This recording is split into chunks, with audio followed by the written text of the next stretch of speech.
আজই মনোনয়ন জমা দেবেন কলকাতা বন্দরের তৃণমূল প্রার্থী ফিরহাদ হাকিম। তার আগে গার্ডেন রিচ এলাকায় বিশাল রোড শো মেয়রের। রোড শো করে আলিপুর সার্ভে বিল্ডিং এ মনোনয়ন জমা দেবেন তিনি। মানুষের রেসপন্স খুবই ভালো। এখানকার মানুষ আমাকে দেখলে একটা উৎসাহ বোধ করেন। সবাই মিলে আমরা হই হই করে যাচ্ছি, নমিনেশন জমা দেবো। আসলে এখানে নির্বাচনটা আমাদের কাছে একটা উৎসবের মতো। এটা আমার পরিবার, ওটা আমার বৃহত্তর পরিবার। সবাই মিলে আমরা আমাদের নমিনেশন দিয়ে মানুষের কাছে বলার জন্য যে আমরা আছি। সবাইকে বলি যে আমার থেকে ভালো যদি কাজের মানুষ পান নিশ্চয়ই তাকে ভোট দিন, আর না হলে আমি তো আছি, मैं हूं না। কেন্দ্রীয় পুলিশ বাহিনীর যদি আটকায় তাহলে ঝাড়ু হাতে তুলে নিন। আজকে নদিয়ার বেথুয়াডহরি সভা থেকে হুঙ্কার ছাড়লেন মমতা বন্দ্যোপাধ্যায়।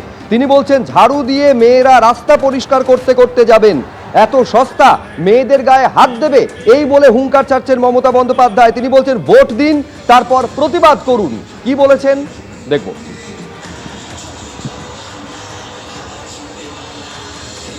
সিআরপিএফ জোর করে ঢুকলেও মাথায় রাখবেন আপনারা পাহারা দেবেন।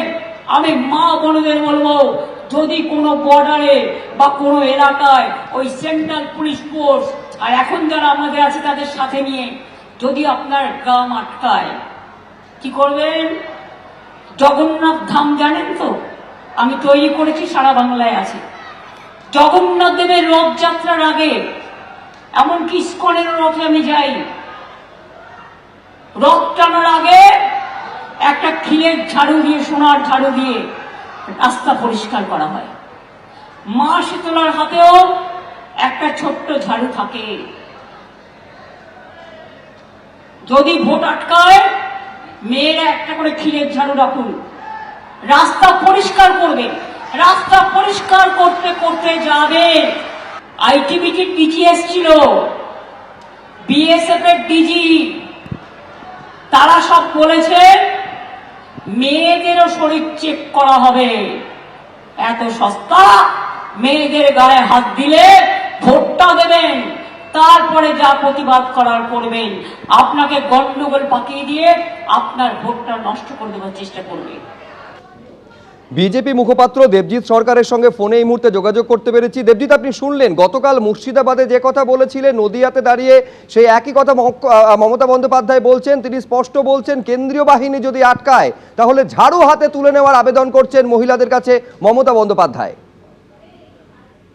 ওনার এই বক্তব্য সরাসরি ভারত রাষ্ট্র এবং ভারতের সংবিধানের বিরুদ্ধে যুদ্ধ ঘোষণার সামিল।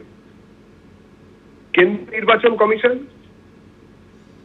যে কারণে আধা সামরিক বাহিনীদের ডেকেছেন, সেই আধা সামরিক বাহিনী শান্তি রক্ষা করতে ব্যর্থ হলে তাই নিয়ে অনেক কথা অনেকেই বলবেন, কিন্তু শান্তি রক্ষা করার প্রথম ধাপ হচ্ছে আইডেন্টিফাই করা। অর্থাৎ আমি বা আপনি যারা ভোটার, তারা হাতে এপিক নিয়ে যিনি ঢুকছেন, তারা যদি মুখ ঢেকে, মাথা ঢেকে দেখার, মানে তাকে যাতে চিহ্নিত করা না যায় এরকম যদি কোনো পোশাকে থাকেন, তিনি ছেলে মেয়ে যেই হন না কেন, তিনি যে কোনো ধর্মের হন না কেন, তাকে আইডেন্টিফাই করার দায়িত্ব কেন্দ্রীয় বাহিনীর ওপরে আছে।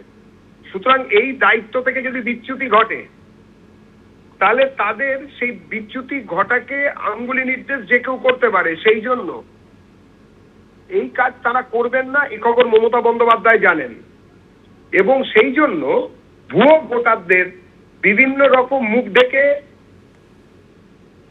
নির্বাচন কেন্দ্রে ঢোকা, তাকে নিশ্চিত করার জন্য এই ধরনের প্ররোচনামূলক কথাবার্তা মমতা বন্দ্যোপাধ্যায় বলছেন, যাতে কিনা মুখ ডেকে যদি কেউ ঢুকতে যায়, তাকে যদি কেউ চ্যালেঞ্জ করে, তাহলে সঙ্গে সঙ্গে একটা যুদ্ধের মতন ব্যবস্থা, একটা লড়াই ঝগড়ার ব্যবস্থা করা এবং ভোটকে বানচাল করার চেষ্টা করছেন।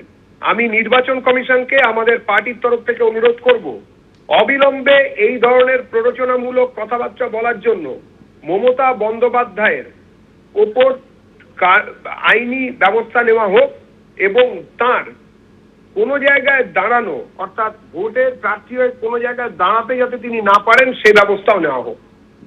ধন্যবাদ দেবজিৎ। এবিপি আনন্দ, এগিয়ে থাকে, এগিয়ে রাখে।